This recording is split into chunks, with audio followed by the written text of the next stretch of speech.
Ao longo dos 40 dias seguintes, Jesus ressuscitado apareceu a mais de 500 testemunhas. Ele atravessou portas trancadas, tomou café da manhã na praia.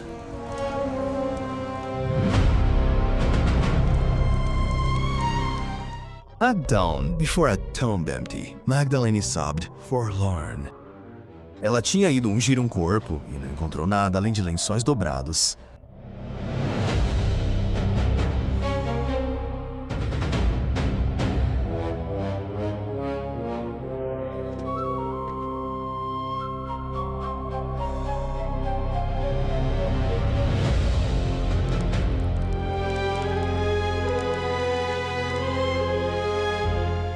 Maria. Ela reconheceu a voz dele imediatamente. 3 dias de luto desmoronaram em uma única palavra. Então ele ficou diante de Tomé, aquele que exigia provas, e o viu cair de joelhos e dizer algo que ninguém jamais havia dito a um ser humano vivo. Meu Senhor e meu Deus.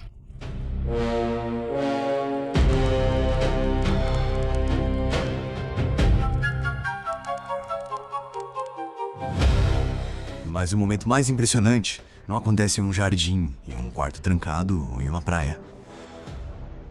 Acontece 50 dias após a crucificação, na mesma cidade, diante das mesmas pessoas que o entregaram para ser morto. Esta é a história real da ressurreição de Jesus e do que aconteceu depois que a pedra foi removida.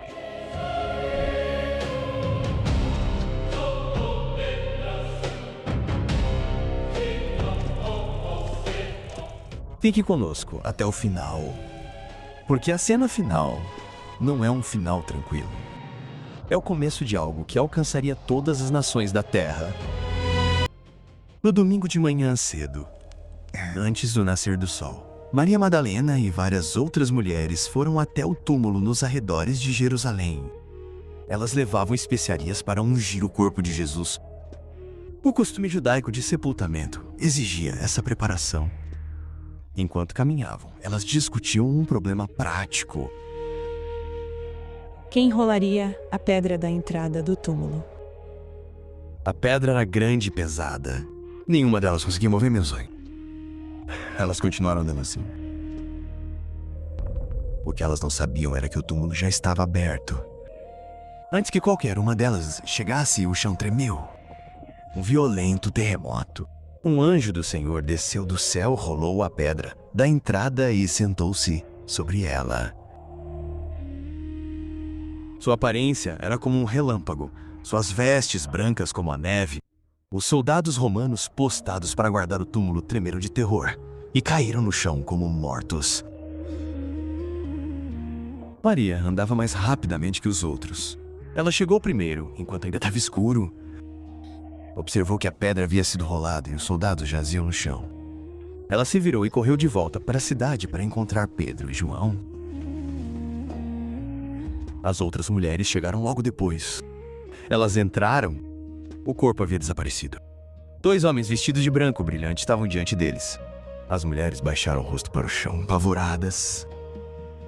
Por que procurar os vivos entre os mortos? Não tenham medo. Eu sei que vocês estão procurando Jesus que foi crucificado. Ele não está aqui. Ele ressuscitou, como havia dito. Venham ver o lugar onde ele jazia. Depois vão depressa e digam aos seus discípulos que ele ressuscitou dos mortos. Eles saíram tremendo, com medo, mas cheios de uma alegria indescritível. Eles correram. Maria encontrou Pedro e João e contou a eles o que tinha visto. Eles tiraram o Senhor do sepulcro e não sabemos onde o colocaram. Ela viu a pedra aberta e tirou a única conclusão que lhe fazia sentido naquele momento. Pedro e João correram. João chegou primeiro. Ele parou na entrada, olhou para dentro e viu os panos de linho jogados ali. Mas não entrou mais nem. Pedro chegou e entrou imediatamente sem parar. Os panos estavam jogados ali. Um corpo levado por ladrões teria sido levado embora embrulhado, mas os panos foram removidos, e o pano que cobria a cabeça de Jesus não foi deixado cair nem descartado. Ele foi dobrado e colocado separadamente a um lado. Ladrões de túmulos não dobram coisas. João entrou depois de Pedro e ainda não acreditava que Jesus havia ressuscitado, mas que algo havia acontecido ali que nenhum roubo poderia explicar. Nenhum deles entendia ainda a escritura que dizia que ele deveria ressuscitar dos mortos. Eles saíram e voltaram para suas casas. Maria os seguiu de volta ao túmulo. Pedro e João entraram, viram o que havia para ver e foram embora. Maria Madalena não foi com eles. Ela permaneceu do lado de fora do túmulo, chorando. Em meio às lágrimas, ela se abaixou e olhou para dentro do túmulo. 2 anjos vestidos de branco estavam sentados onde o corpo de Jesus estivera, um à cabeceira e outro aos pés. Eles olharam para ela. Mulher, por que choras? Levaram meu senhor e não sei onde o colocaram. Ela se virou e viu um homem ali. Ela não o reconheceu. O Evangelho de João registra simplesmente que ela não sabia que era Jesus. Ele lhe fez a mesma pergunta que os anjos tinham acabado de fazer. E depois mais uma. Mulher, por que choras? Quem é que procuras? Ela supôs que fosse o jardineiro. Era uma suposição razoável. Um homem perto de um túmulo em um jardim ao amanhecer. Ela perguntou-lhe diretamente se ele havia movido o corpo e para onde o havia levado. Então ele disse uma palavra. Maria. Ela reconheceu sua voz imediatamente. 3 dias de tristeza desmoronaram em um instante. Ela se virou e gritou em aramaico. Rabboni. A palavra significa mestre. Era a única palavra que ela tinha. Jesus disse a ela para não se agarrar a ele. Ele ainda não havia ascendido para o Pai. Ela tinha uma tarefa, primeiro. Vá até meus irmãos e diga-lhes: estou subindo para meu Pai, vosso Pai, para meu Deus, e vosso Deus. A primeira pessoa encarregada de anunciar a ressurreição não foi Pedro, nem João, nem nenhum dos 11. Foi Maria Madalena. Ela foi e contou aos discípulos que tinha visto o Senhor. Em aquele mesmo domingo, 2 discípulos foram de Jerusalém a uma aldeia chamada Emaús. Um deles se chamava Cleopas. Enquanto caminhavam, eles conversavam sobre tudo o que havia acontecido. Um estranho os acompanhou. Lucas registra que eles foram impedidos de reconhecer menos-lo. Ele perguntou sobre o que estavam discutindo. Eles pararam, com os rostos carregados de tristeza. Você é o único visitante de Jerusalém que não sabe das coisas que aconteceram lá nesses dias? Ele perguntou: que coisas? Cleofas contou-lhe tudo. A crucificação, o túmulo vazio, o relato das mulheres naquela manhã. Eles esperavam que Jesus fosse o único a redimir Israel. Agora 3 dias se passaram e eles estavam saindo de Jerusalém sem mais esperança. A resposta do estranho não foi simpatia. Foi uma repreensão. Como vocês são tolos e lentos para crer em tudo o que os profetas disseram. Não era necessário que o Messias sofresse essas coisas para então entrar em sua glória. Então, começando por Moisés e passando por todos os profetas, ele explicou do que as Escrituras escreveram sobre si mesmo. Quilômetro após quilômetro, cada profeta, cada promessa, cada detalhe do que tinha acabado de acontecer, mestre, explicado pelo homem a quem tinha acontecido sem que eles soubessem quem ele era. Eles chegaram a Emas à medida que a noite se aproximava. O estrangeiro agiu como se fosse continuar. Fique conosco, pois já é tarde e o dia já está quase acabando. Ele ficou. Sentou-se à mesa com eles, tomou o pão, deu graças, partiu e deu-lhe.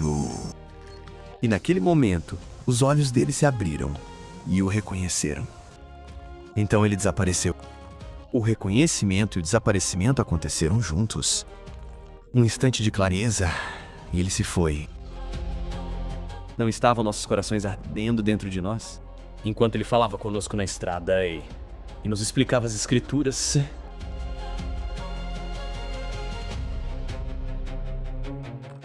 Daquela hora mesmo se levantaram e seguiram para Jerusalém. Naquela mesma noite de domingo, os discípulos estavam reunidos em uma sala em Jerusalém com as portas trancadas. Eles estavam com medo. As mesmas autoridades que tinham crucificado Jesus ainda estavam na cidade, e os discípulos não tinham como saber o que aconteceria em seguida. Quando os discípulos de Emas chegaram, encontraram os 11 já dizendo que Jesus havia aparecido a Simão Pedro mais cedo naquele dia. Eles acrescentaram sua própria história. Enquanto ainda conversavam, Jesus apareceu na sala. Não por uma porta que se abriu, nem por uma janela. Ele estava simplesmente ali, de pé no meio deles. Eles ficaram apavorados. Eles pensaram que estavam vendo um fantasma. Paz esteja com vocês. A primeira palavra que ele lhes disse não foi uma explicação de onde ele estava ou o que havia acontecido. Foi paz oferecida a uma sala cheia de pessoas que o haviam abandonado 3 dias antes. Eles ainda não conseguiam acreditar. Lucas registra: eles ficaram tão tomados de alegria e espanto que a descrença durou mais um momento do que deveria. Jesus entendeu. Observai minhas mãos e pés. Sou eu mesmo. Toquem-me e verificarão. Um fantasma não possui carne e ossos tal como eu. Ele mostrou as mãos e o lado. Eles viram as feridas. Então ele perguntou se eles tinham algo para comer. Eles lhe deram um pedaço de peixe grelhado e ele comeu na frente deles. Foi um ato deliberado. Não porque ele estava com fome, mas porque resolveu completamente a questão. Fantasmas não comem peixe. O medo se dissipou. A sala se encheu de alegria. Então Jesus fez algo inesperado. Ele soprou sobre eles. Recebam o Espírito Santo. Então ele acrescentou uma comissão que definiria o trabalho de seus seguidores dali para frente. Quando perdoam os pecados de alguém, os pecados são perdoados. Se vocês não perdoarem, eles não serão perdoados. Este não foi o derramamento total do Espírito que viria no Pentecostes. Foi um antegozo, um primeiro sopro do que estava por vir. O mesmo Deus que soprou vida em Adão no jardim estava soprando algo novo nesta sala. Os discípulos que estavam escondidos com medo estavam sendo enviados com autoridade. Tomé não estava na sala naquela noite de domingo. Onde ele estava, as escrituras não dizem. Quando os outros discípulos o encontraram e lhe contaram o que havia acontecido, sua resposta foi direta. A menos que eu veja as marcas dos pregos em suas mãos e coloque meu dedo onde estavam os pregos e coloque minha mão em seu lado, não acreditarei, não acreditarei. Isso não era teimosia por si só. Tomé sabia o que tinha sido feito a Jesus. Os pregos, a lança, o sepultamento.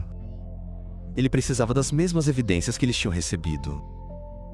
Por uma semana, ele ocupou essa posição. Então, 8 dias após a ressurreição, os discípulos estavam reunidos novamente na mesma sala, com as portas trancadas.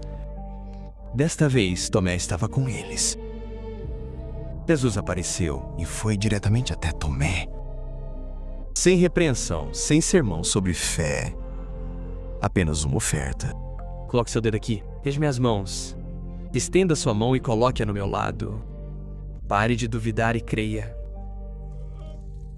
O Evangelho de João não registra Tomé tocando nas feridas.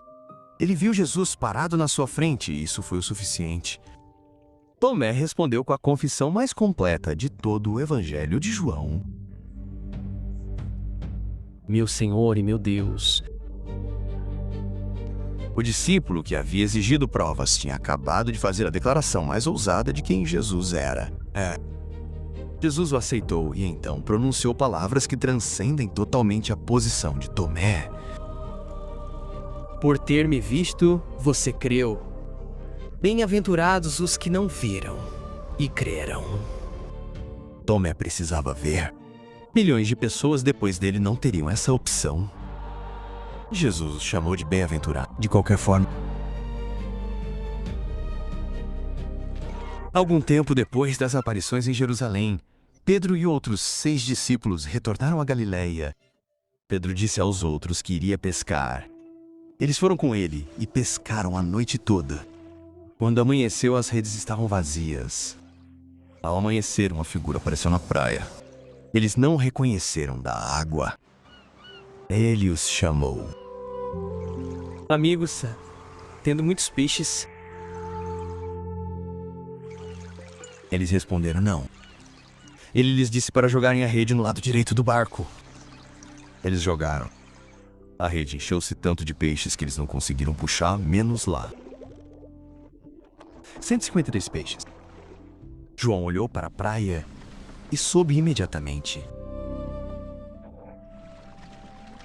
Era o Senhor. Pedro não esperou pelo barco. Trocando sua veste exterior, ele se cobriu, saltou dentro da água e nadou até atingir a margem. Quando os outros chegaram de barco, arrastando a rede atrás deles, Jesus já tinha um braseiro aceso com peixes e pão ao lado. O detalhe do braseiro não é acidental. O Evangelho de João é preciso sobre isso. A palavra que ele usa para esse incêndio é a mesma que ele usou para o incêndio naquele pátio na noite da negação. Bom, não é uma coincidência. É um eco deliberado. O local havia mudado. O incêndio era o mesmo, e Pedro sabia exatamente o que significava. Jesus serviu-lhes o café da manhã. Quando terminaram de comer, ele se virou para Pedro. 3 vezes, Jesus perguntou a Pedro se ele o amava. Mesmo assim, Jesus sempre o comissionava. Apacenta as minhas ovelhas. Então Jesus perguntou uma 3ª vez. E dessa vez, ele usou a palavra de Pedro, a palavra menor, a que Pedro estava dizendo. Simão, filho de Jonas. A Bíblia registra a tristeza de Pedro pela 3ª pergunta de Jesus. Não foi a repetição que o quebrou. Foi que Jesus desceu até onde Pedro estava. Senhor, tu sabes todas as coisas. Tu sabes que eu te amo. Apacenta as minhas ovelhas. Cada pergunta se referia a cada negação e a respondia. Jesus não estava lembrando Pedro de seu fracasso. Ele estava substituindo uma troca de cada vez em uma praia, ao lado do mesmo tipo de incêndio onde tudo desmoronou. Pedro deixou aquela praia não como um pescador que havia decepcionado seu rabino, mas como um pastor comissionado 3 vezes pelo próprio Jesus ressuscitado. Jesus havia aparecido aos seus discípulos várias vezes ao longo de 40 dias. Em Jerusalém, na estrada, em uma praia amanhecer. Agora ele os direcionou para uma montanha na Galiléia para uma reunião final. Quando o viram, a maioria o adorou. No entanto, alguns estavam em pé em uma montanha em frente a Jesus ressuscitado. Alguns ainda duvidavam. Dúvida e adoração no mesmo grupo olhando para a mesma pessoa. Jesus aproximou-se deles e disse: Toda a autoridade me foi dada no céu e na terra. Portanto, vão e façam discípulos de todas as nações, batizando-os em nome do Pai, do Filho e do Espírito Santo, ensinando-os a obedecer a tudo o que eu lhes ordenei. E eu estarei sempre com vocês, até o fim dos tempos. 11 homens, nenhum exército, nenhuma instituição, nenhum poder político comissionado para levar uma mensagem ao mundo inteiro. De volta a Jerusalém, Jesus abriu a mente deles para que entendessem as Escrituras. Tudo que estava escrito sobre ele em Moisés, nos profetas e nos Salmos tinha que ser cumprido. O Messias tinha que sofrer, morrer e ressuscitar dos mortos no 3º dia. E ele estava mostrando a eles o mapa em que eles estavam andando sem saber. Ele disse que eles eram testemunhas dessas coisas. Ele enviaria o que seu pai havia prometido. Mas primeiro, eles deveriam ficar em Jerusalém e esperar até serem revestidos de poder do alto. Ele os conduziu para fora de Jerusalém uma última vez, até o Monte das Oliveiras, perto de Betânia. O local não era acidentalmente. Era a mesma encosta onde a história daquela semana final tinha começado. Agora 11 homens estavam parados na mesma encosta em silêncio, observando-o pela última vez. Antes que ele subisse, os discípulos lhe fizeram uma pergunta. Senhor, é neste momento que vais restaurar o reino de Israel? Jesus não repreendeu a pergunta, ele simplesmente a redirecionou. Não vos compete saber os tempos ou as datas que o Pai estabeleceu pelo seu próprio poder. Mas recebereis poder ao descer sobre vós o Espírito Santo, e sereis minhas testemunhas, tanto em Jerusalém, como em toda a Judéia e Samaria, e até os confins da terra. Ele ergueu as mãos e os abençoou. E enquanto os abençoava, foi elevado às alturas. Foi elevado ao céu e uma nuvem o recebeu, ocultando-o aos seus olhos. Apenas uma bênção, ainda em seus lábios, enquanto ele subia. Eles ficaram ali olhando para o céu. Depois, 2 homens em branco apareceram ao lado deles. Homens da Galileia, por que estáis aí olhando para o céu? Esse mesmo Jesus que dentre vós foi elevado ao céu, voltará da mesma forma como o vistes partir. Céu. Era uma promessa com uma direção. Pare de olhar para cima e comece a andar. Eles o adoraram e voltaram para Jerusalém com grande alegria. As Escrituras haviam se cumprido exatamente como Jesus disse. O Espírito que ele havia prometido estava chegando. Eles foram instruídos a esperar por ele em Jerusalém. Então eles foram e esperaram. Eles retornaram a Jerusalém e se reuniram no cenáculo. Cerca de 120 crentes estavam lá, incluindo Maria, a mãe de Jesus e seus irmãos. Eles se dedicaram à oração e esperaram. 10 dias se passaram. Então, no dia de Pentecostes, tudo mudou. Pentecostes era uma festa judaica estabelecida, celebrada 50 dias após a Páscoa, o que significava que Jerusalém estava mais uma vez cheia de peregrinos de todo o mundo conhecido. Os discípulos estavam juntos em um lugar, quando o som de um vento impetuoso e violento encheu toda a casa. O que pareciam ser línguas de fogo se separaram e pousaram sobre cada um deles. Eles ficaram cheios do Espírito Santo e começaram a falar em línguas que nunca tinham aprendido. Do lado de fora, a multidão estava perplexa. Peregrinos judeus de todas as nações ouviram sua própria língua nativa sendo falada. Alguns ficaram surpresos e perguntaram o que significava. Outros zombaram e disseram que os discípulos estavam bêbados. Pedro se levantou. O homem que havia negado conhecer Jesus 3 vezes no pátio, que havia chorado amargamente do lado de fora daquela casa, agora estava diante de milhares de pessoas na mesma cidade e não conseguia parar de dizer seu nome. Ele lhes contou claramente o que havia acontecido com Jesus. Este homem foi entregue a vocês por um plano deliberado de Deus. Vocês o mataram, pregando-o numa cruz. Mas Deus o ressuscitou dos mortos, porque era impossível que a morte o dominasse. Deus ressuscitou este Jesus e todos nós somos testemunhas disso. Deus fez deste Jesus que vocês crucificaram, Senhor e Messias. A multidão ficou compungida em seu coração. Irmãos, o que devemos fazer? Arrependam-se e cada um de vocês seja batizado em nome de Jesus Cristo para perdão dos seus pecados. E vocês receberão o dom do Espírito Santo. 3.000 pessoas foram batizadas naquele dia. 50 dias antes, esta cidade havia entregado Jesus para ser crucificado. 3.000 de seus habitantes se converteram a ele em uma única tarde. Os 11 homens que se espalharam e se esconderam após a prisão eram agora o alicerce de algo que se espalharia por todas as nações da terra. A pedra havia sido removida. A porta estava aberta e nunca mais seria fechada. E assim termina a trilogia da paixão.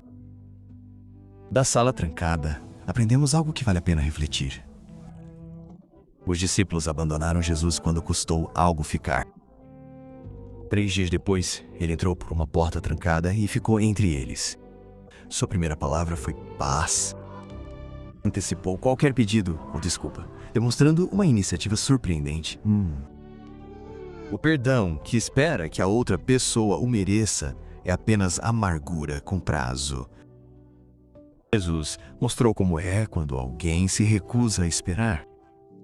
Da praia, aprendemos que Deus não apaga o fracasso.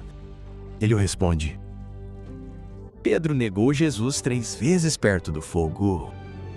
Jesus o levou de volta a uma praia, acendeu outra fogueira e lhe fez 3 perguntas. Uma para cada negação. Pedro deixou aquela praia como um homem diferente.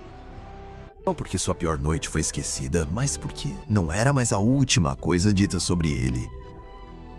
Seu pior momento não precisa ser sua palavra final.